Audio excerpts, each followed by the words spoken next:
En Alemania, durante el año 1922, en una granja aislada conocida como Hinterkaifeck, ocurrió una de las masacres más desconcertantes y espeluznantes de la historia del país. 6 personas, toda una familia, fueron brutalmente asesinadas. Pero lo más extraño no es solo el crimen en sí, sino los extraños sucesos que lo precedieron y el misterio que, hasta el día de hoy, sigue sin resolverse. ¿Quién pudo cometer un acto tan atroz y sobre todo por qué? Acompáñame a desentrañar los oscuros secretos de la granja Hinterkaifeck. La familia Gruber vivía en esta remota propiedad, a unos 70 kilómetros al norte de Múnich. Estaba formada por Andreas Gruber, un hombre de 63 años, su esposa, Cecilia, de 72, su hija viuda, Victoria Gabriel, de 35, y los 2 hijos de esta, Cecilia, de 7 años, y Joseph, de tan solo 2. También vivía con ellos la nueva criada, Maria Baumgartner, de 44 años. La anterior criada había abandonado la granja 6 meses antes, aterrorizada, afirmando que la casa estaba embrujada. Decía escuchar ruidos en el ático, pasos inexplicables y sentir una presencia constante que la observaba. Nadie le creyó, atribuyendo sus miedos a la soledad del lugar. Pocos días antes de la tragedia, Andreas Gruber, el patriarca, comenzó a notar cosas que no cuadraban. Le contó a sus vecinos que había encontrado huellas en la nieve fresca que conducían desde el bosque hasta la puerta de la casa, pero no había huellas que se alejaran. Era como si alguien hubiera entrado pero nunca hubiera salido. La noche siguiente escuchó ruidos en el ático, los mismos que había descrito la antigua criada. Subió a investigar armado, pero no encontró a nadie. Sin embargo, estaba seguro de que no estaba solo. Luego, un juego de llaves de la casa desapareció misteriosamente. Andreas revisó cada rincón, pero las llaves se habían esfumado. Por si fuera poco, apareció un periódico de Múnich en el porche, un periódico que nadie en la familia había comprado ni estaba suscrito. Era como si un fantasma estuviera jugando con ellos, dejando pequeñas pistas de su presencia invisible. Andreas estaba inquieto, pero era un hombre duro y testarudo. En lugar de buscar ayuda o ir a la policía, decidió manejarlo por su cuenta, un error que le costaría la vida a él y a toda su familia. La noche del 31 de marzo de 1922 fue la última noche en que alguien vio a los Gruber con vida. La nueva criada, Maria Baumgartner, había llegado a la granja esa misma tarde sin saber que su primer día de trabajo sería también el último. Durante los siguientes 4 días, la granja pareció sumida en el silencio. Los vecinos notaron que la chimenea no echaba humo, la pequeña Cecilia no fue a la escuela y la familia no apareció en la iglesia el domingo. Esto era extremadamente raro. Preocupado, un vecino llamado Lorenz Schlittenbauer decidió ir a investigar el 4 de abril. Acompañado de otros hombres, se acercaron a la granja. El silencio era sepulcral. Las puertas estaban cerradas con llave. Después de llamar sin obtener respuesta, decidieron forzar la entrada al granero.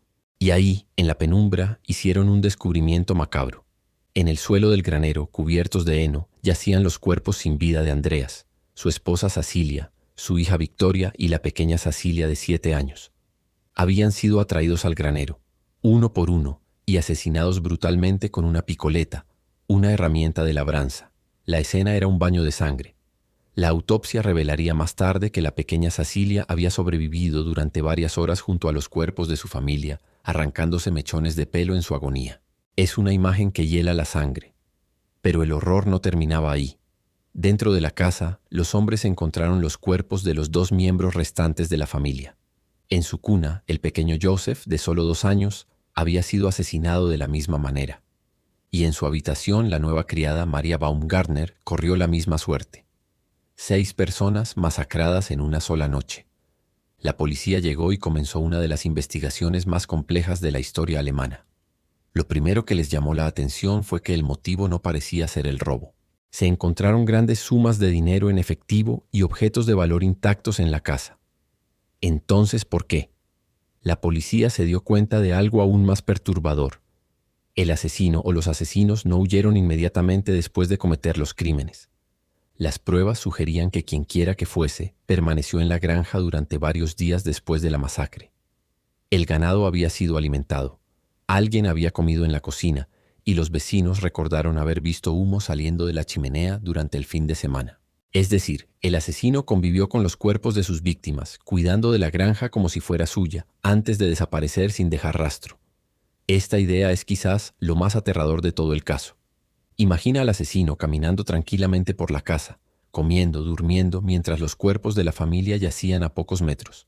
Las sospechas recayeron sobre varias personas. Se investigó a vecinos, a antiguos trabajadores e incluso a vagabundos que merodeaban por la zona.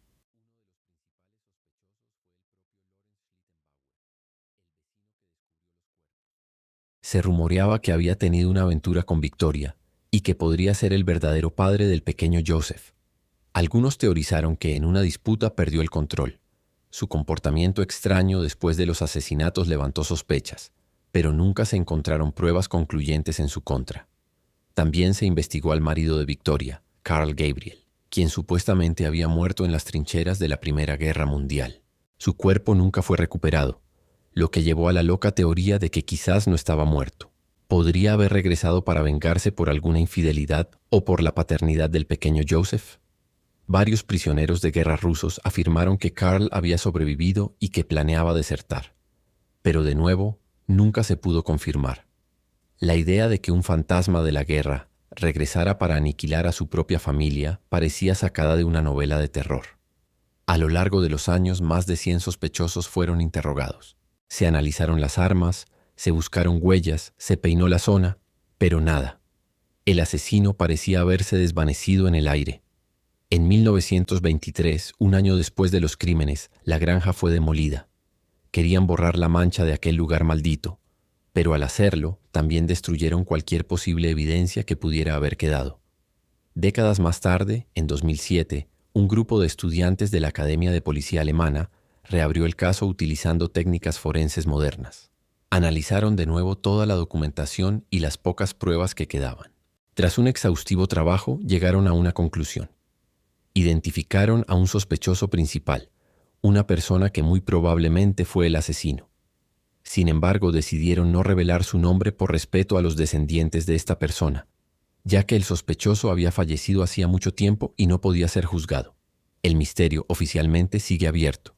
El caso de Hinterkaifeck sigue fascinando y aterrorizando a la gente. No es solo la brutalidad del crimen, sino la atmósfera de extrañeza que lo rodea. Los pasos en el ático, las huellas en la nieve, las llaves desaparecidas y sobre todo la escalofriante imagen del asesino viviendo en la casa junto a sus víctimas. Es un recordatorio de que a veces el mal no necesita una razón lógica. Simplemente existe esperando en la oscuridad en una granja aislada donde nadie puede oír tus gritos.